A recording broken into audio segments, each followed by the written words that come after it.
School coordinator as your parish coordinator. Parish as the district, district as me. After ko, I ask the Lord. No, anong gagawin? No, we have legal counsel naman sa Diocese of Caloocan. Maging maingat lang po. Reminder ko sa Paul Watcher palagi, maging marespeto. Kahit volunteer tayo, hindi tayo Diyos. No? Kahit nakasimbahan tayo, hindi tayo sika. Okay? Always show love and respect.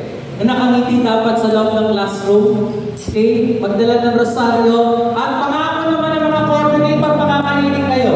Sabi ni Brother Remo, hingga na St. Joseph the Workman Parish, ang ipapakain niya sa lunch ay adobong patatas. Pero sabi ni Brother Richard ng San Jose, ang Parish of Budoy, hindi ako pakain adobong patatas. We will make sure adobong pork with chicken. Okay? No? Masarap? Dapat ang pagkain ninyo, hindi na namin pabayaran. Singilin nyo sila. Singilin yung PPC.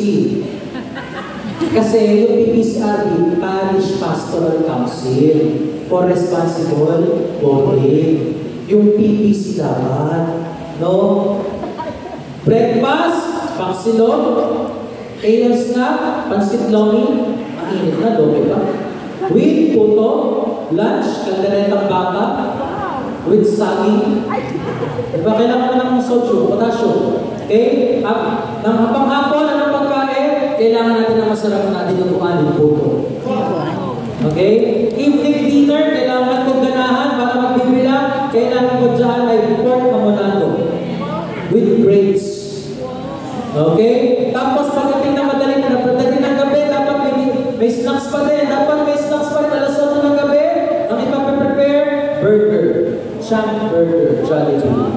Diba? Kasi champ election. Eh, bibilang, aabot ng alas 12, dapat may midnight snack. Spaghetti. Hanggang umaga pa. Eh, umaga pa. Ikabot na madaling araw. Nagkatalit sa tayo sa araw ng election. No, kailangan nyo ng masarap na bulalo.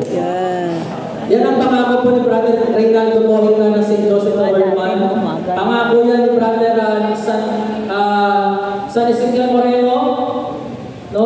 Yan po ipapakain ko sa inyo. Yun lang naman po kasi bibigay. T-shirt, maong, close shoes, or magandang Crocs, yung branded.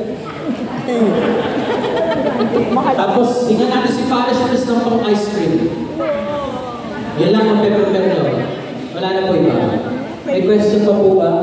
Kung may tanong po, please force through our coordinators. We will be having a meeting today.